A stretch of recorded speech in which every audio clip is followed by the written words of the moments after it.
Hello, boys and girls. It's story time again.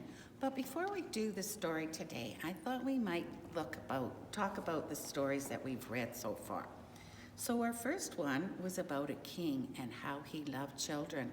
And there was a little girl in the story that thought she couldn't do anything. She didn't have any talent. But she found out that she had love for the king and the king loved her. Then the next one was Shaddai and Paladin. Remember how curious he was? He wanted to go through that hole and find out what was on the other side. And Shaddai ended up looking after him and getting him back to where he was, and he showed love. Now, what about that Robbie the beetle? Remember how at the beginning of the story he was kind and he shared? But then he met the greedy bug. Oh dear, he wasn't sharing anymore. He became greedy just like the bug did. And he found out that didn't work because he had so much stuff he couldn't help his friend. So we need to be able to share our stuff with other people, don't we? Well, last week we talked about Lulu and Max.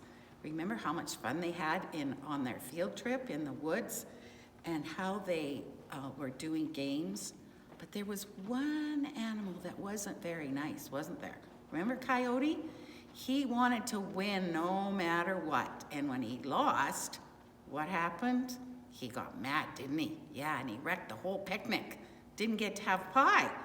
But then he realized he made a big mistake and he had to apologize. And Bear was the leader and he was kind to everyone.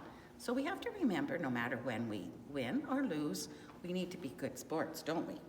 Well, today we're going to learn another lesson. It's about John and a choice that he made.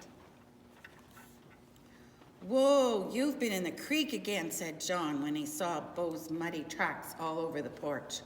Bo just wagged his tail. I'll clean you up before Mom sees all this mud. Just then Mom opened the door and Bo bounded inside.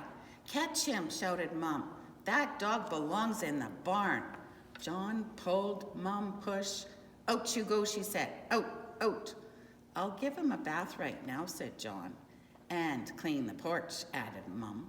John found the wash tub by the chicken house, but he couldn't find a bar of soap anywhere. Mom gave him a 50-cent piece. Run down to Mr. Morrow's store and buy a bar of soap, she said. Bring back the change, all of it. John put the money in his pocket. Off he raced with Bo in the lead.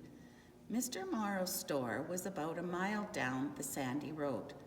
It was just on the edge of a small town. John knew a shortcut. He climbed the pasture fence, ran past the barn, and followed the path through the woods. Now, before I go any further, I need to explain to you about when John lived. He lived a long time ago in a small town, and the store that he went to was called the general store, and everything was in that general store. It's not like the stores today.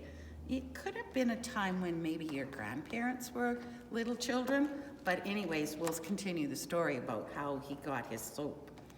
As John crossed the footbridge over the creek, he saw Bo splashing in the water. Then Bo rolled in the mud.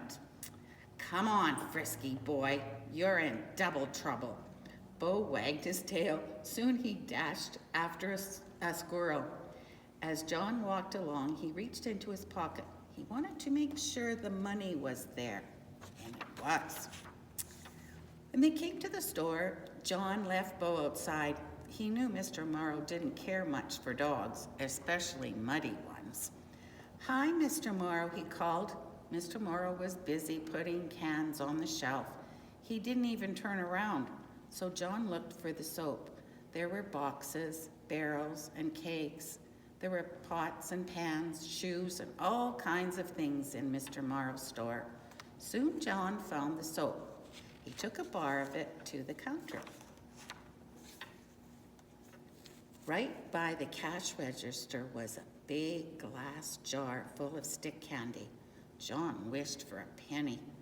John put the money on the counter. Here's the money for the soap, Mr. Morrow. I'm going to wash my dog. Mr. Morrow wrapped up the soap. But before Mr. Morrow could give John his change, the telephone rang. John stood there. Mr. Morrow talked on and on. John waited and waited.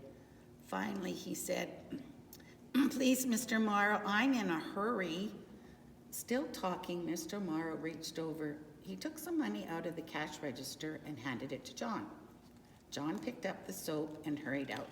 Only then did he count the money in his hand. Let's see. The soap cost 10 cents. I gave Mr. Morrow 50 cents, so I should have 40 cents. He counted the dimes in his hand. 10 cents, 20, 30, 40, 50. 50 cents, he shouted. Mr. Morrow gave me too much change. 10 cents too much. John grinned and Bo wagged his tail. Yippee, I can buy a whole bag of candy sticks. But then John thought, the money's not really mine. Then he said aloud, nobody else knows. Next, John thought about Mom. He knew right away what she would say. She would say, hey, wait a minute. That's Mr. Morrow's dime. He knew what Mom would do. She would take it back. John stood there a minute thinking. Yeah, he said to himself, that's the right thing to do. But then he thought, Mom will never know.